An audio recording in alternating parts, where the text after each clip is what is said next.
What remains of a life when all else fades?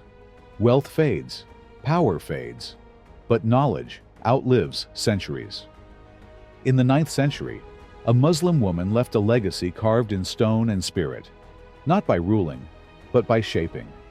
Not with the sword, but through vision and devotion. In 859 CE, Fatima al-Fihri founded al-Qarawiyyin in Fez, the oldest continuously operating university in the world. Contrary to modern Western assumptions, it was Islam itself that gave women like her the space to lead, to advise, and to shape society. The faith that once elevated women from pre-Islamic oppression became the very foundation for their participation in culture, learning, and governance. In this video, we dive into the life of this extraordinary woman and into the timeless lessons her legacy still teaches us today. Fatima al-Fihri was born in the 9th century in Kairouan, in present-day Tunisia, into a wealthy and educated Muslim family. From an early age, she learned that wealth was not just privilege, it was responsibility. Her family migrated to Fez, a flourishing city where culture and trade thrived. But despite its growth, Fez lacked something vital, a permanent institution where knowledge could be preserved and shared. When her father and husband passed away, Fatima inherited a considerable fortune. And unlike many women in the Western world, who, until recently, had no inheritance rights, Fatima, under Islamic law, had full legal ownership of her wealth. She did not use it for luxury or status. Instead, she chose to build a mosque, along with a learning center. That center grew into a university, a place where knowledge would flourish for generations.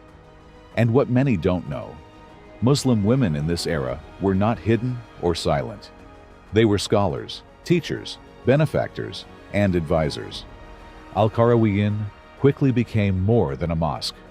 It became a beacon of knowledge across the Islamic world and beyond.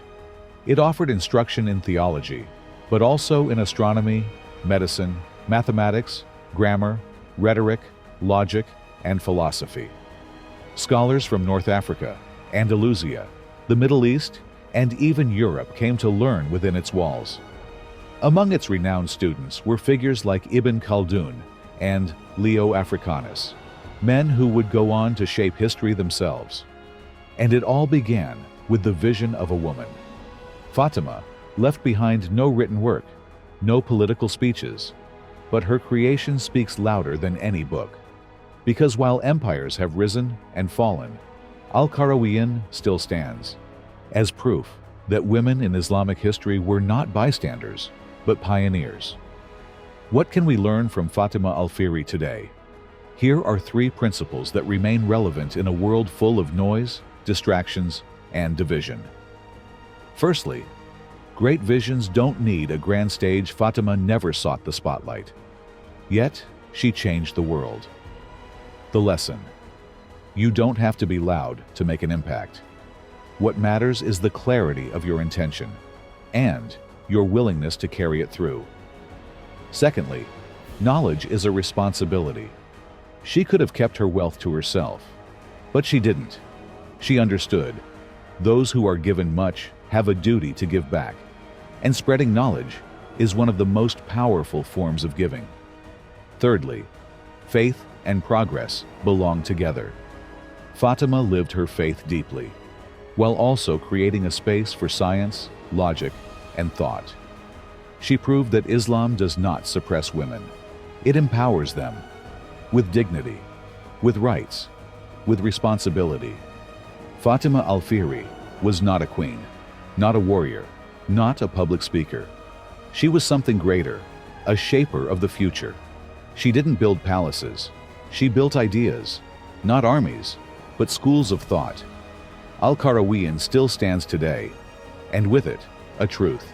Education is not a privilege, but a legacy. And great deeds do not need applause. They only need sincerity and perseverance. What do you think about Fatima al-Fihri's legacy? Let us know in the comments. And don't forget to subscribe for more inspiring stories from the history.